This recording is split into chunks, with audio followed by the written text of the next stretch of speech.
Refletiu?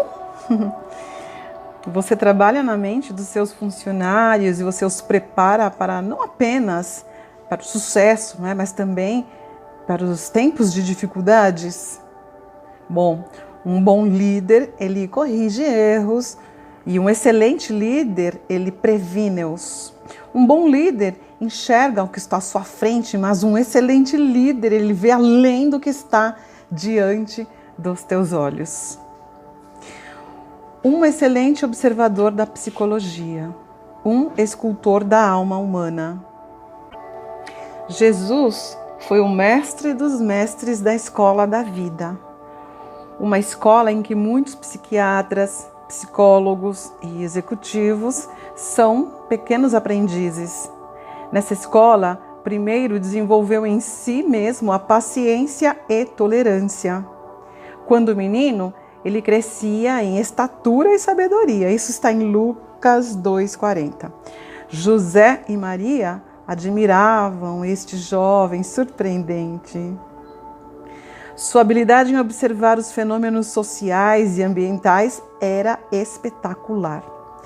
A rapidez do seu raciocínio impressionante. A capacidade de síntese e objetividade na confecção de ideias era espantosa. Com uma simples frase como "Quem estiver sem pecado, atire a primeira pedra". Jesus dizia inúmeras coisas e causava uma revolução em seus ouvintes. Nas histórias que contava, ele conseguia sintetizar muitos detalhes em poucas palavras. Só mesmo a mente privilegiada de um excelente observador dos eventos da vida seria capaz de elaborá-las. Dizia: as raposas têm tocas e as aves do céu têm ninhos. Isso está em Mateus 8,20. Olhai os lírios dos campos, também está em Mateus. Eis que o semeador saiu a semear. Tudo isso está em Mateus.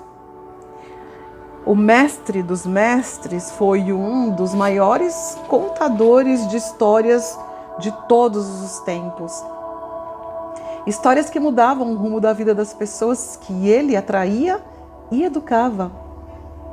A profissão de Jesus como carpinteiro era um símbolo da sua atuação como escultor da alma humana, ao buscar pesadas toras e colocá-las nos carros de tração animal, tinha a pele esfolada.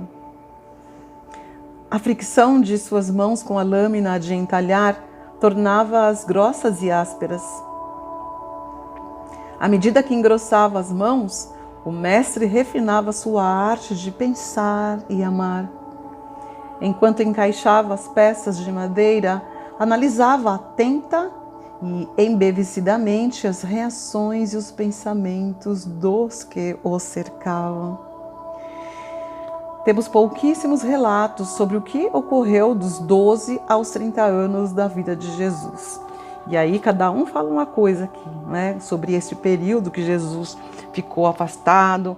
Uns dizem que ele foi viver com os essênios, outros dizem que ele passou esse tempo no Egito, em escolas de iniciação, enfim.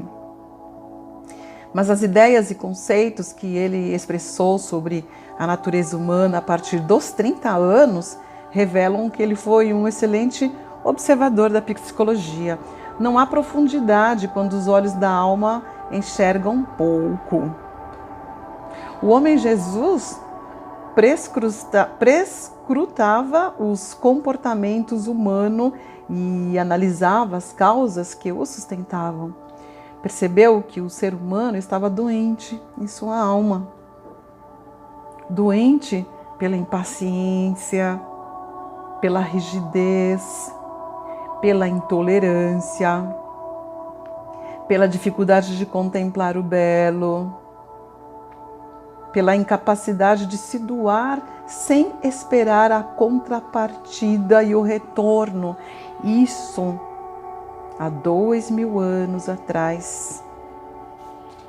E o que isso mudou hoje?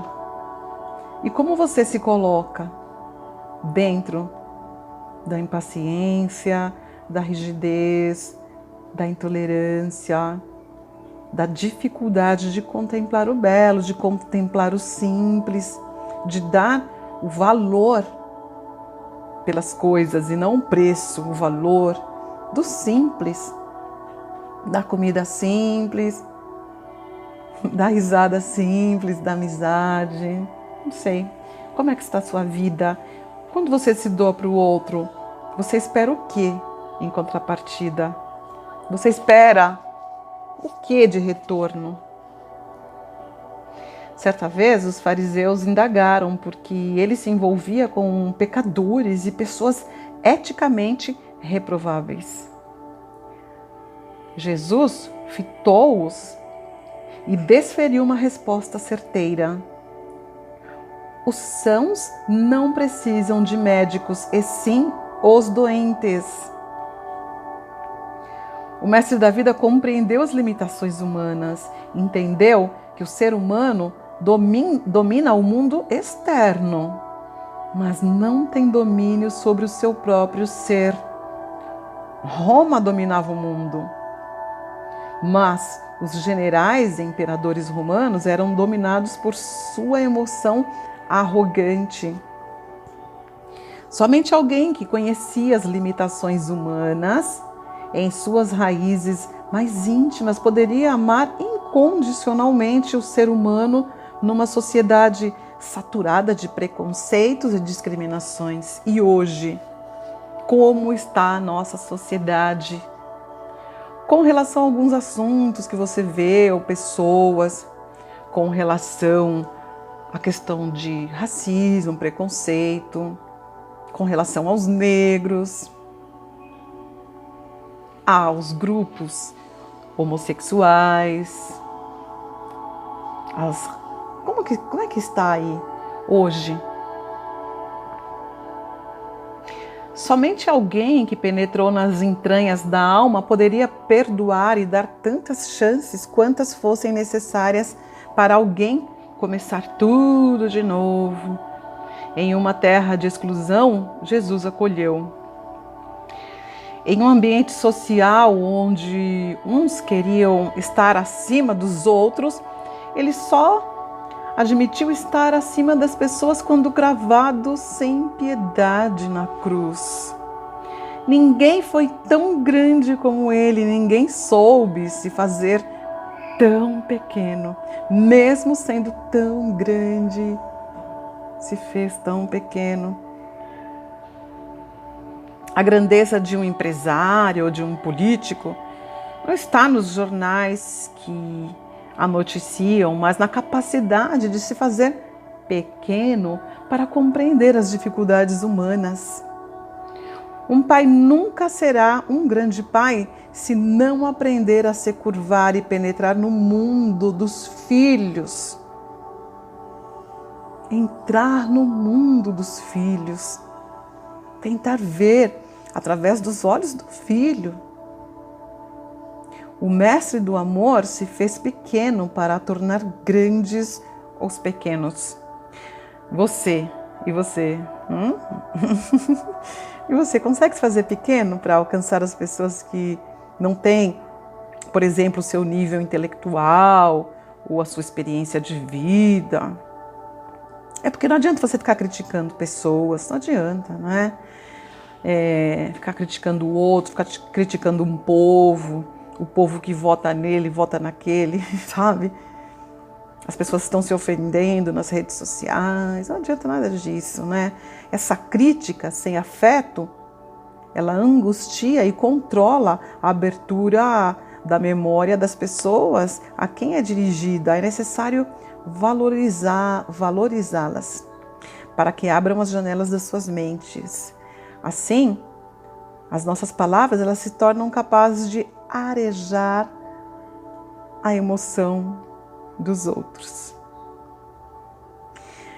Laboratórios de imersão, as excelentes técnicas pedagógicas. Então, enquanto Jesus andava com os discípulos, o mestre do amor fazia diversos laboratórios para imergi-los em um treinamento capaz de mudar as suas vidas. Não ficava apenas no discurso, mas ele criava situações ou usava circunstâncias para fazer verdadeiros laboratórios destinados a aumentar a autoestima dos discípulos, superar as suas dificuldades, aprender a trabalhar em equipe e arejar o inconsciente. Jesus usou de todas as formas para trabalhar a alma humana.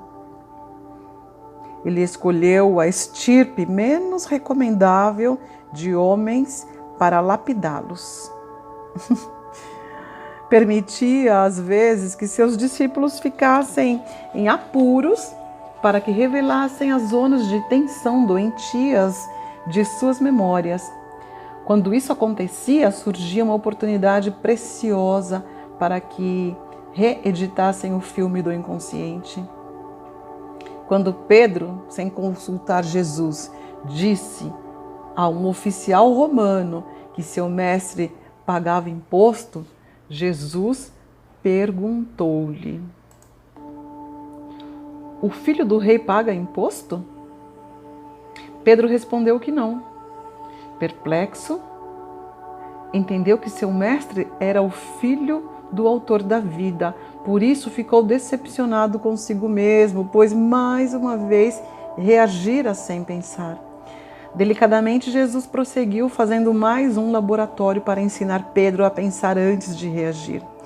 Pediu que ele fosse pescar e disse que dentro do primeiro peixe que pegasse encontraria uma moeda para pagar o imposto pelos dois. Pedro ficou perplexo. Era um especialista na arte de pescar e nunca retirara uma moeda de dentro de um peixe.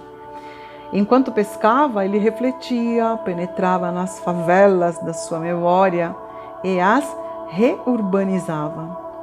Dessa maneira, a cada laboratório era lapidado um pouco mais a pedra bruta da sua personalidade. E o resultado?